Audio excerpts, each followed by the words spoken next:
So today we're going to take a look at the new agent VYSE and their abilities and what I think of them. We got this handy video here made by Kanga. Thank you, Kanga, for making this. So we're just going to quickly go through the abilities. We're going to start with the signature here, which is called Arcr. So this is the ability you get for free. Let's take a listen. So you'll get this for free every round, and this one is called Arc Rose. You target this ability at a surface and fire to place a stealthed Arc Rose. Alternatively, you can alt fire or right click or aim down sights trigger on console, and doing that will then place the Arc Rose through the wall instead and pop out on the other side. Then you reuse this ability to blind all players looking at it. You can pick this ability back up and redeploy it later in the round, and based on this clip at least, it doesn't seem like you have too long to look away from this flash. There's only one. Okay, so that's our first ability, the signature Arc Rose. You see, you only get one charge of it there. Now, we don't know yet whether this recharges or not. That will be pretty big. Now, this is a Sentinel, so normally Sentinels have 45-second cooldown for their recharge abilities. If this is a 45-second cooldown, then that's pretty good, to be honest, because this is an ability, you could see yourself using at the start of a round and then using once later on in the round. The big crucial detail here for me is the fact that you can place this thing through the wall, right? Initially, when we saw this, I was kind of like, oh, okay, it's going to be good for defense, but on attack, it's going to be pretty useless. But the fact that you can right-click it and have it flash the other side of the wall, that makes it pretty good.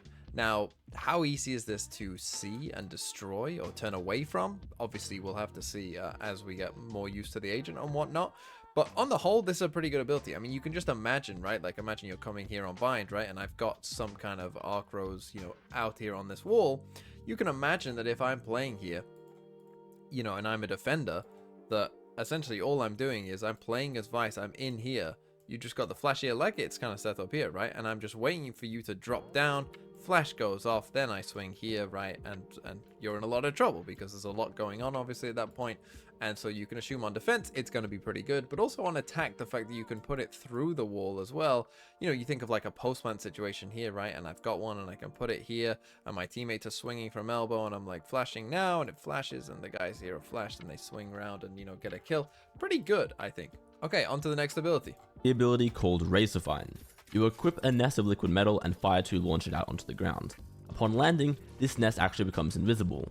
Then you have to activate it yourself and it will sprawl out into a larger Razorvine nest, which slows and damages all players who move through it. So initially...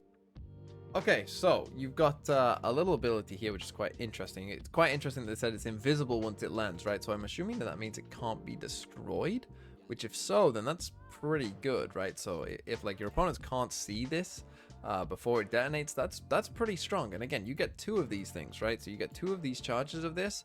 Again, like let's just take bind for instance here, right? If you've got one of these here, they're pretty big, right? If you got one of these here and one of these, on the drop down here, and you're taking damage, as you run through this thing, and you're slowed as well, as you can see from the effect when we get the Jets POV here. It's a pretty big area, right? It's a pretty big area. You're getting slowed. Now, if you stay still, you don't take the damage, but, you're getting slowed. You're taking the damage. Like, it seems pretty good, right? I mean, the slow doesn't seem to be like, it's not like, it doesn't seem to be like Sage slow level. It doesn't seem to slow you as much as maybe, some other abilities, but still pretty good. You're taking damage. You've got two of these. I mean, you think like laying these back to back in certain like choke points, that's not a fun time. You think of like Haven C and everyone's just, running through that. Like that's going to stop you for a while, right? And I don't think we get the full sense of how long this lasts, how long it stays up for here. We don't quite see it in this clip, but either way, seems decent. Okay, on to the next, the Shear. Then we have VYSE's Q ability called Shear. You equip liquid metal and fire to place a hidden wall trap.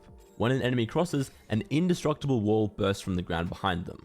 This wall lasts for a brief time before dissipating. Now, unfortunately, this clip itself is really short, and we don't know exactly how long this wall is going to last. It seems to be at least for 5 seconds. Okay, so the wall, I mean, that is a big detail, obviously, is how long does this wall last. That's going to be a big, crucial factor in how good this ability is, but quite an interesting idea, right? So they run forward, the wall goes up, you're trying to separate someone from the rest of their team. Quite a strong just idea in general, right? Especially for an indestructible wall. Interesting to see how big it is as well, right? Like, I mean, I guess we get some idea from, looking at this part, how big it is when it's first placed. you know, we can kind of see, like, I guess how long it would go across. Interesting to see how people use this, right? I mean, it seems like you have to place it across a wall like that. Also, it does seem like there is a little mark on the ground that I'm guessing, you know, like opponents can see this little mark maybe on the ground. Which if they do, you know, you might think like, oh yeah, I'm just going to put this in the choke points. But I think at higher ranks and in pro play, you actually might not get it in choke points if you can see it here on the ground. You actually might get it fighting for back sight more, right? So if you picture like, let's say Haven C, right? And you've got the boxes on Haven C here, and you've got, you know, the platform over here. I could see one of these being placed like, you know, on the middle of like that box, you know, in between kind of plat and the box here, putting up a wall in between them. So a duelist dashes in, they come back sight on you, and you're just holding down the back sight because there's an indestructible wall and no one else can get there with them, right? And so they are just on their own, right? Like, unlucky, you're on your own. And, you know, no trades available or anything like that whilst I kill you, right? Like, that is how it could be used very strongly, I think, especially at high-level pro play, especially on maps like a Haven, right, where we want to flood into the backside, that kind of stuff, and that's how we're playing. Could be quite strong indeed for something like that. And then finally, we have the ult. Have VYSE's ultimate called Steel Garden, and this is going to cost 8 ultimate points. You have to equip this ultimate first, then when you fire it out, metal erupts all around you and jams the primary weapon for all enemy agents within range. This effect seems to last for around 10 seconds, maybe a little bit more, and there is quite a long wind-up time before it comes into play, and you can see that Jet is still able to move fine, use abilities fine, use her pistol fine. It is just specifically the main weapon that can't be used. So if you see the enemy... Okay, so it's an 8 cost ult, which you can see just here at the bottom. 8 cost ult, and you can't use your primary weapon, and it lasts, I think, Kanga says about 10 seconds or so. Right, it seems like a pretty big area just from this. Obviously, we don't see the map to see exactly how big it is, but, you know, seems to be a fairly decently sized area, as you can see. Like, you know, it's covering all the way across here, out towards kind of, you know, the teleporter and whatnot, which is, you know, a fairly decent size. And then you just can't use your primary weapon for 10 seconds. That's a very interesting ult. It's a pretty good ult. I'm not gonna lie. Like, you know, are you really gonna sit there and fight with often what's gonna be a classic on the site? You know, obviously, it's an interesting ult because it's an ult that you can only really use in certain rounds. You know, you don't want to really use it when your opponent is on an eco, I guess, which is kind of interesting. But yeah, I think for retakes, for, you know, taking a site, like, who's going to want to contest a site with just classics? Yeah, it doesn't mean that you're indestructible, of course, but you're putting yourself at a big advantage. And if you're, like, for your opponent here, you know, they're going to want to run away, you know, because if they've got a rifle that they can use later in the round, it's like, well, I might as well just play for retake, right? Like, I might as well just keep my rifle rather than dying with my classic here. Or if you do catch someone on site and they just have to fight you with a classic, obviously they're in a lot of trouble. So I think it's a pretty good ult. It's an 8 cost ult, which seems about right for an ult like this. But I think it's going to be pretty strong. So, I mean, if we go through the overall agent, I think you've got a pretty cohesive agent here. I think you've got a nice range of abilities that, you know, often with Sentinels, you know, the defensive side is kind of your, like, let's say priority, right? Or like what you're thinking about most. And I think you've got a good signature here. If this recharges, then, you know, that'll be really good. But I think you've got a good signature, particularly for defense side. Could still be a little clunky on the attack side, right? Like for placing it and then having to flash at the right time. Maybe it gets destroyed. I don't know if people can see it very easily and it'll get destroyed if you do that. But still, at least has a use on attack. That's going to be big because I worried it wouldn't. But on defense, you know, I can assume that being pretty decent overall. This thing, I mean, again, less so. I mean, but then again, you know, you could use this as like, I mean, imagine. The thing is, I don't think you can line up this, can you? Can you line up this? How far does this go? That's actually a good question. I hadn't even thought about it. I'm going to guess that you can't, like, send this across the map.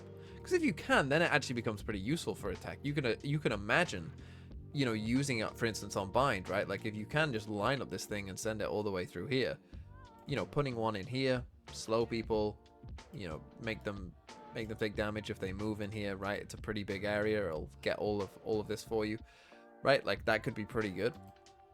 But just looking at that, I'm going to assume that you can't throw it that far, right? That just looking at when it's placed, I'm going to just assume, like, it doesn't go that far overall.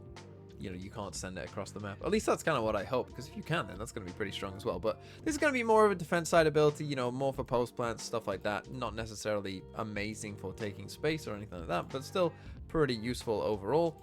Then you've got the shear, which I think yeah, we'll definitely have some interesting uses. Obviously, again, for post plant, very, very strong, right? Just like someone comes in and then everyone else just has to wait.